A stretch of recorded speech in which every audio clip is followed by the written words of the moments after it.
Najbolji način da budete sigurni u kvalitetu povrća koje konzumirate jeste da ga sami uzgojite iz sjemena. No, to ne ide samo tako. Mnogi su faktori koji se moraju ispuniti kako bi dobili snažne biljke. Danas ćemo spomenuti 3 važna faktora kod uzgoja: kvalitetan supstrat, dezinficirano sjeme i optimalna opskrbljenost vodom. O uzgoju biljaka pojedinačno i koje uslove zahtjeva koja biljka imate dosta savjeta na našem kanalu. Kako bi bili dio naše zajednice, zapratite naš kanal gdje izmjenjujemo iskustva, dijelimo provjerene savjete, trudimo se biti pomoć svim novim zaljubljenicima u vrtlarstvo i onima koji žele proširiti vidike. Uzgoj presadnica je zahtjevan posao jer se moraju osigurati optimalni uslovi za rast biljaka tokom hladnijeg razdoblja. Vrlo je važno da kupite kvalitetno sjeme provjerenog proizvođača, a ipak najbolja opcija je da ostavite sjeme od povrća koje imate u vrtu i koristite ga za narednu sezonu. Na našem kanalu imate video o tome kako pravilno prikupiti i skladištiti sjeme, pa ga svakako potražite. Samo sjeme se prije sadnje može provjeriti potapanjem u vodi, pa svo sjeme koje pluta na površini bacite jer je ono šuplje i prazno, a ono na dnu je kvalitetno i njega možete iskoristiti. Prije sadnje sjeme obavezno dezinficirajte u čaju od kamilice i ostavite u maramici koju ste sa čajem natopili, kako bi odradili proces naklijavanja sjemena. Na taj način ćete ubrzati samo nicanje vaših biljaka jer će sjeme već imati svoju klicu i jednostavno ga lagano stavite u zemlju da te klice sačuvate i ne oštetite. I naravno da sve i o ovom procesu imate već u posebnom videu na našem kanalu. Vrlo je važno i da odaberete pravi supstrat. Kao što znate, uči se na vlastitim greškama i ja sam mnogo puta pogriješila. Što po preporuci prijatelja ili prodavača, što po lošem izboru gledajući cijenu supstrata. I ne, nije uvijek ono što je skuplje i ono bolje. Nekada je i ono jeftinije kvalitetno. U trgovinama sa poljoprivrednim repromaterijalom imate supstrate posebno namijenjene za sijanje i posebne za presađivanje, pa se raspitajte u vašim trgovinama. Supstrat treba lijepo da zadržava vlagu i da se ne isušuje, a kako bi osigurali da do isušivanja ne dođe, možete dodati perlit. To je naime prirodni materijal koji u sebe sprema vodu i po potrebi je ispušta u zemlju, nazad biljkama. S obzirom da biljke duže vrijeme provode u ovoj zemlji i da će se mijenjati vremenski uslovi što se tiče temperature zraka i supstrata, vrlo je važno da održavate kvalitetnu vlažnost zemljišta. I perlit također možete potražiti u agrocentrima i drugim poljoprivrednim trgovinama. Bilo kakvo odstupanje od određenih vrijednosti temperature zraka i supstrata može dovesti do oštećenja, manjeg rodnog potencijala ili do propadanja. Jedan od važnih faktora svakako je i zalijevanje.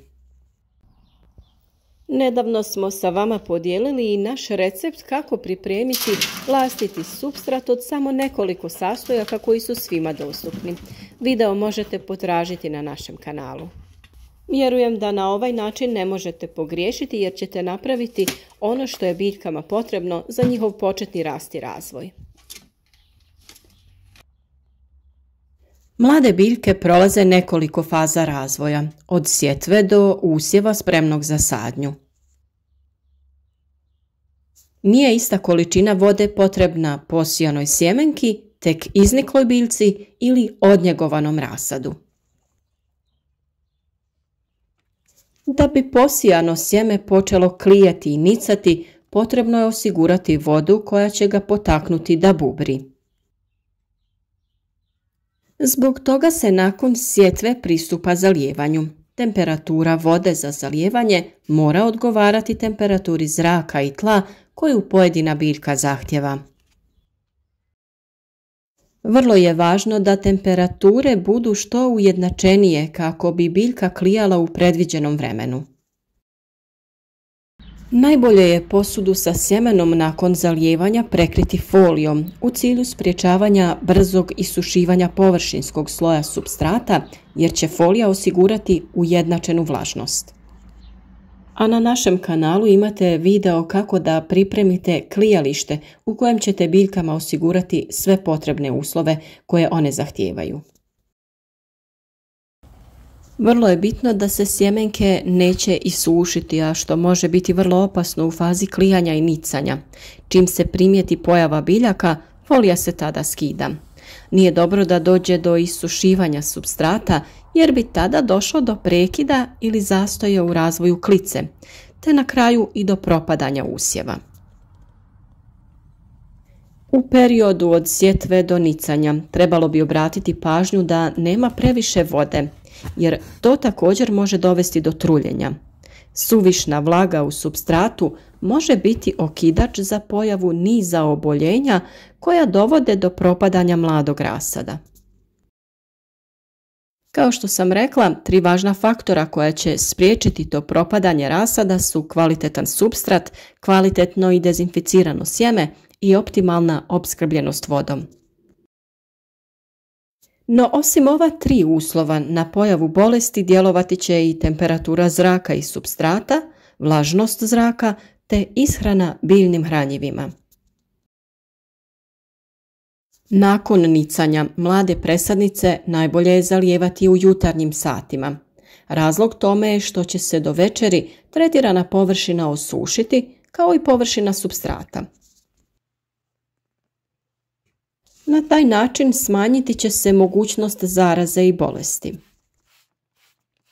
Zalijevanje mladih biljaka može se obavljati prskalicama koje stvaraju male kapi, jer suviše velike bi zbog svoje težine mogle saviti biljke i zalijepiti ih za površinu supstrata, a to će naravno dovesti do njihovog propadanja.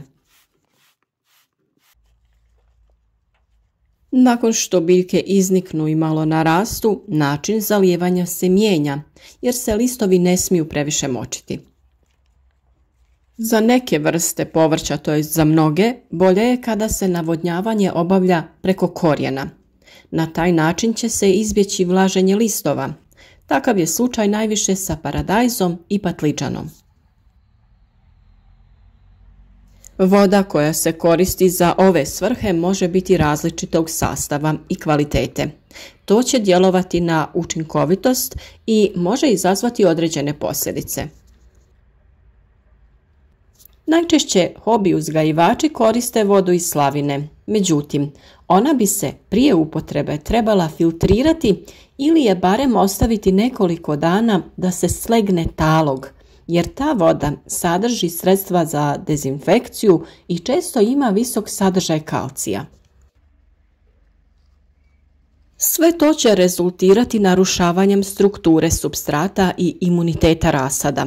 Ukoliko nemate filter, voda se jednostavno ostavi u posudi 3 do 4 dana, zatim se polako odlije, a donji sloj u kojem je talog izlije se. Tokom tog perioda ispariti će i sredstvo za dezinfekciju. Ono posljednje što je također vrlo važno jeste prihrana mladih biljaka. Iako je supstrat za presađivanje bogat potrebnim nutrijentima, biljke u njemu budu duže vrijeme, pa je potrebno dodati te nutrijente. To se može raditi zalijevanjem supstrata oko korijena, a može i folijarnom prihranom preko lista. O ovoj temi smo zadnjih nekoliko dana već govorili, pa potražite detaljan video o pravilnoj prihrani presadnica i kako možete na prirodan način da napravite svoja hranjiva. Reći ćemo još da je važno da biljka u toj početnoj fazi dobije hranjivo u kojem ima više zastupljen udio fosfora i dušika, jer su oni zaduženi za ukorjenjavanje i razvoj zelene mase. U NPK hranjivu omjer bi trebao biti 1:2:1, to jest fosfor bi trebao biti najviše zastupljen. A u jednom od videa smo vam dali i recepte za pripremu prirodnih hranjiva i biostimulatora koji sami možete napraviti. Mi se stvarno trudimo da u odvojenim video savjetima objašnjavamo vrlo važne korake u uzgoju biljaka. Zato svaka tema ima poseban video, pa je neophodno da savjete pratite redovno kako bi na kraju to sve mogli da povežete. Ukoliko ste propustili neki od videa, možda vam nešto neće biti jasno, jer smo nekom koraku više vremena posvetili u jednom od prethodnih videa, a u ovom možda nismo posvetili previše vremena. Za sva pitanja naravno nam se možete javiti u komentarima i mi ćemo probati da vam odgovorimo ili da vam stavimo link za video u kojem je to sve detaljno objašnjeno. Ništa, nadamo se da će to biti dovoljan razlog da zapratite naš kanal kako bi na vrijeme dobili sve neophodne savjete da imate uspješan vrt, kvalitetne i otporne biljke, jer vidite koliko je početak vrlo važan. Ukoliko ih baš od početka pravilno njegujete, one će biti otporne na štetnike i bolesti, a vi ćete uživati u obilju zdravih plodova.